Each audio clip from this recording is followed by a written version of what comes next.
আমার বাড়ি থেকে নেত্রকোনা থেকে র্যাব 1 উত্তরায় নিয়ে আসে দইরা, রাতের অন্ধকারে কালো কাপড় টাপড় লাগাইয়া পিছনে হাতটা ইয়া কইরা, মানে শীর্ষ এক সন্ত্রাসী আমরা, বুঝেন নাই? আল্লাহ এদেরকে হেদায়েত দান করুক।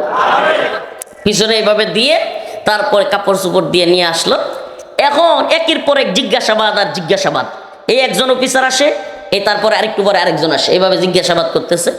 এক অফিসার এসে বলতেছিল, হুজুর আপনারা যে মানুষকে জিহাদের ওয়াজ করেন, মানুষকে গরম করে দেন, মানুষের মধ্যে উত্তপ্ত পরিস্থিতি তৈরি করেন, আচ্ছা জীবনে কোনোদিন রসুলের জীবনে কাউরে মারতে গেছে? রসুল কাউরে মারতে বলছে? আপনারা এইভাবে মানুষকে উত্তেজিত করে দেন। র্যাবের এক অফিসার, মোটামুটি ভালো লেভেলের অফিসার। তো আমি চিন্তা করলাম আসলে সমস্যাটা কি জানেন, ওখানে ওদের সামনে কথা বলতে গেলে বা তর্ক ধরতে গেলেই আঘাত করে। আল্লাহ হেদায়েত দান করুক।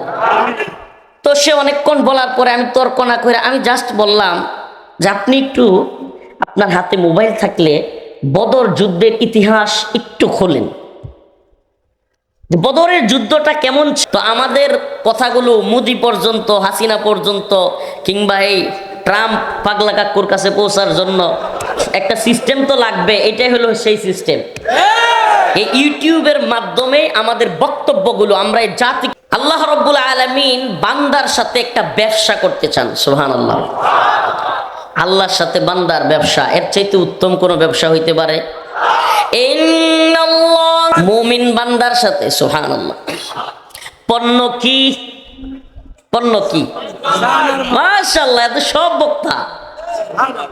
পণ্য হলো জান আর মাল। পণ্য কি? এই পণ্য আল্লাহ চান। কে চান? আল্লাহ। যদি আপনি এই পণ্য দিতে রাজি হন, আল্লাহ বলেন বিনিময়ে ক্রেতাকে জান্নাতুল ফিরদাউসি নুজুলা। যদি ঈমানদার হই, নেক আমল করি, আমলে সালেহ করি, আল্লাহ বলেন তাদের জন্য পুরস্কার হলো জান্নাতুল ফিরদাউস। সুবহানাল্লাহ। তাইলে আল্লাহ রাব্বুল আলামিনের সাথে ব্যবসা করতে তৈরি আছেন তো? যদি আল্লাহর সাথে ব্যবসা করতে তৈরি থাকেন, আপনার আমার জান মাল, টাকা পয়সা, বাড়ি গাড়ি, আমার যত কিছু আছে সব কিছু কার জন্য হইতে হবে? দুনিয়ার কাউকে রাজি খুশি করবার জন্য হতে পারবে না।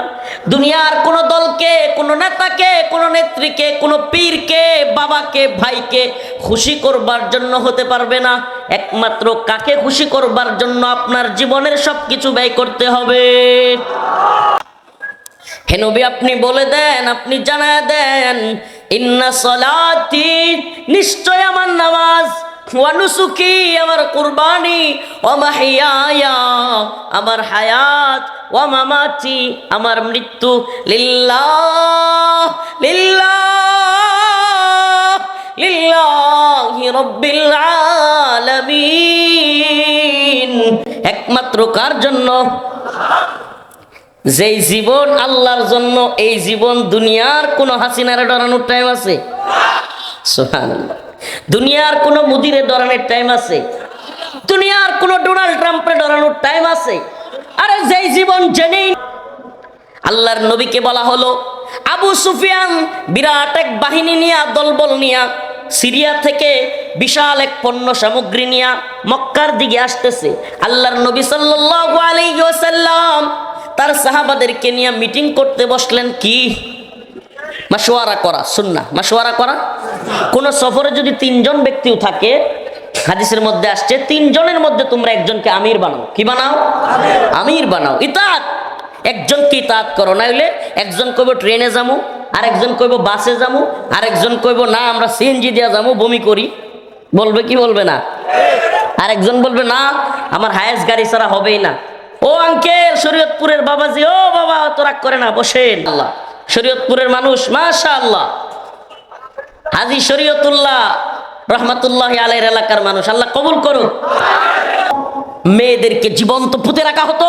কন্যা সন্তান হইলে পরে কন্যা সন্তানকে জ্যান্ত কবর দিত। কন্যা সন্তানদেরকে মনে করতো অপমান। আমাদের সমাজে আস্তাগফিরুল্লাহ, এখনো জাহেলি সমাজে কিছু কথা আছে, যেই পুরুষের মেয়ে বেশি হয় তারে কয় তুই একটু দুর্বল মনে হয়। খুসা দেয় কি দেয় না? আস্তাগফিরুল্লাহ। ওই জাহেলিয়াতের জামানায় এটা এত বেশি ছিল যে কারো কন্যা সন্তান হইলে সেই পুরুষকে পুরুষত্বহীন কিংবা বিভিন্ন খুঁটা দিত, তুই কিরকম পুরুষ এগুলো বলতো। এজন্য তারা মেয়ে হইলে জীবন্ত পুঁতে রাখতো। সুবহানাল্লাহ। সেই জীবন্ত পুঁতে রাখা জামানা থেকে আল্লাহর রাসূল এসে বললেন, কুলু লা ইলাহা ইল্লাল্লাহ, তোমরা বলো আল্লাহ এক, তুফলিহুন, সফল হবে, আর কোন নারীকে তোমরা জীবন্ত পুঁতে রেখো না। সুবহানাল্লাহ। আমাকে বলেন, সেই মানুষটা নারীর অধিকার কম দিয়েছেন? আমার আল্লাহ নারীর অধিকার কম দিয়েছেন?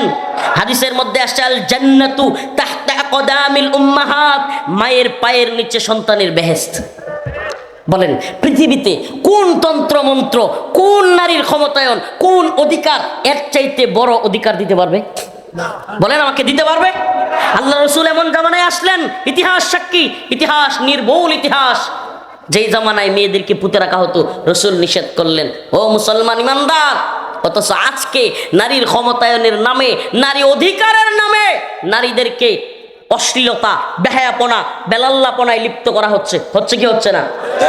নারীদেরকে ফুটবলার, ক্রিকেটার, ডান্সার হওয়ার নামে, নারী অগ্রগতি, নারী প্রগতি, নারী উন্নতির নামে আজকে আমাদের মা বোনদেরকে জাহান্নামের পথে ছেড়ে দেওয়া হয়েছে।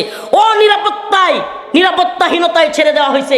আজকে বাংলাদেশে জাহানারা আলম নামের জাতীয় দলের একজন ক্রিকেটার মেয়ে, সেও বলতে বাধ্য হয়, আমাকে আমার বোর্ডের, আমার এই ক্রিকেট বোর্ডের কর্মকর্তারা আমাকে জড়ায়া ধরে, আমার গায়ে টাচ করে, আমাকে কানাকানি আইসা বলে, জাহানারা তোমার পিরিয়ড শেষ হইলে সাক্ষাৎ করো।